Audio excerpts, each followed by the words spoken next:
जय जय रघुवीर समर्थ. श्रीमत दासबोध दशक 18वा. बहुजिनसी. समास चौथा. देह दुर्लभ निरूपण नाम. श्रीराम समर्थ. देहाकरिता गणेशपूजन, देहाकरिता शारदा वंदन, देहाकरिता गुरुसज्जन संत श्रोते. या जगात माणसाने त्याच्या अचाट बुद्धी सामर्थ्याच्या जोरावर जे काही निर्माण केले आहे त्यात काही चांगल्या गोष्टी तर काही वाईट गोष्टी पण आहेत. ग्रंथलेखन, तीर्थाटन, श्रवण, मनन, उपासना, साधना मार्ग इत्यादी चांगल्या गोष्टी असून विषयभोग, स्वैराचार, स्वार्थ, अपकीर्ती, भ्रष्टाचार अशा प्रकारच्या मानवनिर्मित अनेक वाईट गोष्टी आहेत. परंतु असे असले तरी आपण या दुर्लभ मानव देहाला हरिभक्तीला सादर करून पावन व्हावे. आत्मारामाच्या ज्ञानाचा प्रसार करून जनता जनार्दनास संतुष्ट करावे. श्रीराम समर्थ. देहाकरिता गणेशपूजन, देहाकरिता शारदा वंदन, देहाकरिता गुरुसज्जन संत श्रोते. देहाकरिता कवित्वे चालती, देहाकरिता अध्ययने करीती, देहाकरिता अभ्यासिती नाना विद्या. देहाकरिता ग्रंथलेखन, देहाकरिता लिपी ओळखण, नाना पदार्थ शोधन देहाकरिता. देहाकरिता महाज्ञानी, सिद्ध साधू ऋषीमणी, देहाकरिता तीर्थाटनी फिरती प्राणी. देहाकरिता श्रवणगडे, देहाकरिता मननी पवाडे, देहाकरिता देही आतुडे मुख्य परमात्मा. देहाकरिता कर्ममार्ग, देहाकरिता उपासना मार्ग, देहाकरिता ज्ञानमार्ग भूमंडळी. योगी वितरागी तापसी, देहाकरिता नाना सायासी, देहाकरिता आत्मयासी प्रगटने घडे. ह्यलोक आणि परलोक, देहाकरिता सकळ सार्थक, देहविन निरार्थक सकळ काही. मानव देह आहे त्यामुळे गणेशपूजन, शारदावंदन होते, त्यामुळेच गुरु, सज्जन, संत आणि श्रोते आहेत. मानवी देहामुळेच कवित्व, अध्ययन, अनेक विद्यांचा अभ्यास चालतो.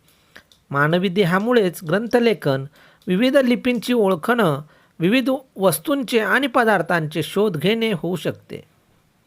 मानवी देहामुळेच महाज्ञानी, सिद्ध साधू, ऋषीमुनी इत्यादी जन्माला येतात. तीर्थाटन करू शकतात, त्यामुळेच श्रवण घडते, मनन पवाडते. या देहातच मुख्य परमात्मा आपलासा करून घेता येतो, ब्रह्मानुभूती घेता येते. मानवी देहामुळेच कर्ममार्ग, उपासना मार्ग, ज्ञानमार्ग या भूमंडळी आचरता येतात. त्यामुळेच योगी वितरागी तापसी होतात आणि अनेक सायास करून अनुभवाचे रूपाने आत्म्यास प्रगट व्हावे लागते.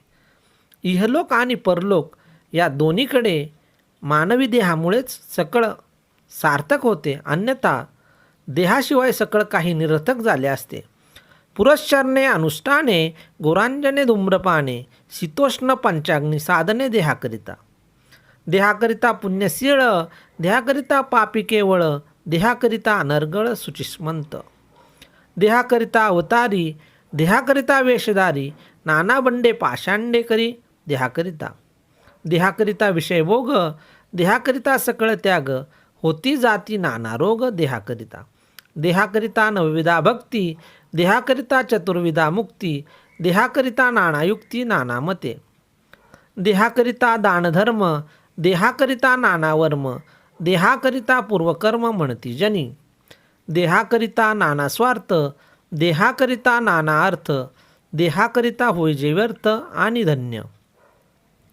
देहाकरिता नाना कळा, देहाकरिता उन्हा आगळा, देहाकरिता जिवाळा भक्तिमार्गाचा.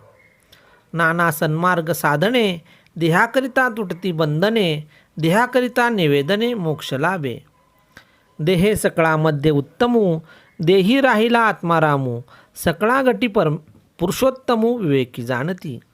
देहाकरिता नाना कीर्ती अथवा नाना अपकीर्ती, देहाकरिता होती जाती अवतार माळिका.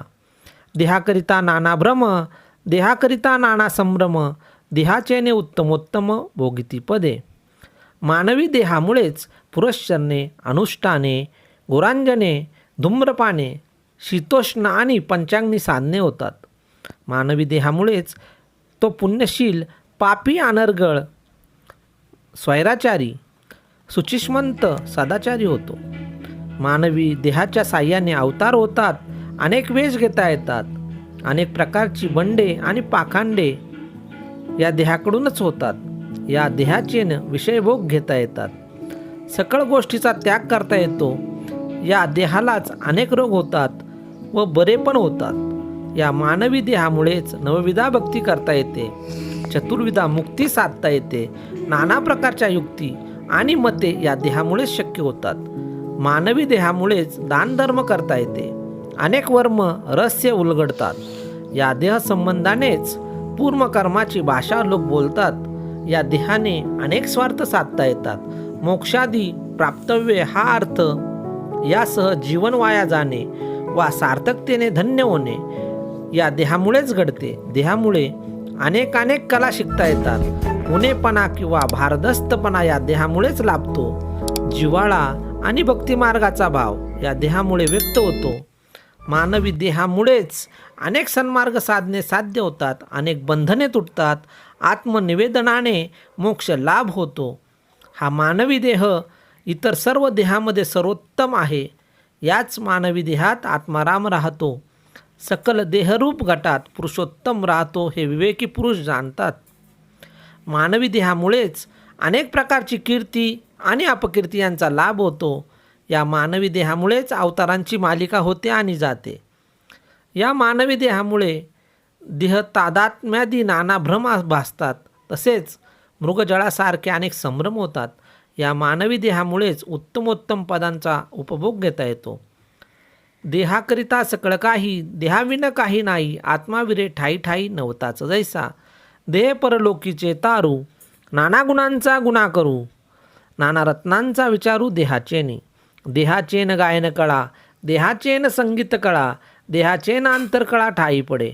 देहे ब्रह्मांडाचे फळ, देह दुर्लभची केवळ, परिया देहास निवळ उमजवावे. देहाकरिता लहान थोर, करती आपुलाले व्यापार, त्याही मध्ये लहान थोर किती एक. जे जे देहे धरून आले, ते ते काही करून गेले, हरिभजने पावन झाले किती एक. मानवी देहामुळेच सकळ काही साध्य करता येते आणि या देहाशिवाय काहीही साध्य होत नाही. देहाच्या अभावी हा आत्मा जेथल्या तेथे नाहीसा होतो. हा मानवी देह जणू परलोक साधण्यासाठीचे तारूच होय. तो देह अनेक गुणांचे आश्रयस्थान आहे. या देहामुळे अनेक रत्नांचा विचार करणे शक्य होते. या मानवी देहामुळेच गायनकला, संगीतकला शिकता येते. अंतर्यामी वसत असलेली अंतरकळा, जीवनकळा हस्तगत होते. हा देह म्हणजेच ब्रह्मांड वृक्षाचे सर्वोत्तम फळ होय. असा हा मानव देह अत्यंत दुर्लभ होय. म्हणून या देहास अगदी शहाणे करावे. देहामुळे कित्येक लहान थोर लोक छोटा मोठा व्यापार करतात. जे देहधारी होऊन जन्माला येतात ते काही कर्मे करून गेले, पण त्यातील कित्येक हरिभजनाने पावन होऊन मुक्त झाले. अष्टदा प्रकृतीचे मूळ, संकल्परूपची केवळ, नाना संकल्पे देहफळ घेऊन आले. हरिसंकल्प मुळी होता, तोची फळी पाहावा आता, नाना देहांतरी तत्वता शोधिता कळे. वेलाचे मुळी बीज, उदकरूप वेली समज, पुढे फळामध्ये बीज मुळींच्या असे. मुळाकरिता फळे येते, फळाकरिता मूळ होते, येणेकरिता होत जाते भूमंडळ. असो काही एक करणे, कैसे घडे देहाविने, देह सार्थकी लावणे म्हणजे बरे. आत्म्याकरिता देह झाला, देहाकरिता आत्मा तगला, उभय योगे उदंड चालिला कार्यभाग. चोरून गुप्त रूपे करावे, ते आत्मयासी पडे ठावे, कर्तृत्व याचेने स्वभावे सकळ काही. अगदी पहिला संकल्प झाला तोच केवळ अष्टदा प्रकृतीचे मूळ होय. त्या मूळ संकल्पातून नाना संकल्प निर्माण होतात. त्याचे दृश्य फळ देहाच्या रूपाने दिसते. मूळ हरिसंकल्प या देहरूप फळात पाहावा. अनेक देहातील संकल्पावरून तत्वता शोध घेऊन हे ध्यानात येते. वेलाच्या मुळात बीज असते. वेलीची वाढ उदकानेच होत असते. पुढे त्या वेलीला येणाऱ्या फळ्यामध्ये बीज असते. मूळ बीजाच्या अंशाने असते. तद्वत माणूस विश्ववेलाचे फळ असल्यामुळे त्याच्या अंतर्यामी विश्वाचा मूळ संकल्प प्रकर्षाने दृष्टीस पडतो. वृक्षाचे मूळ त्याच्या बीजात असते. त्या बीजामधून वृक्ष वाढून त्यास फळ येते. त्या फळात मूळचे बीज प्रगट होते.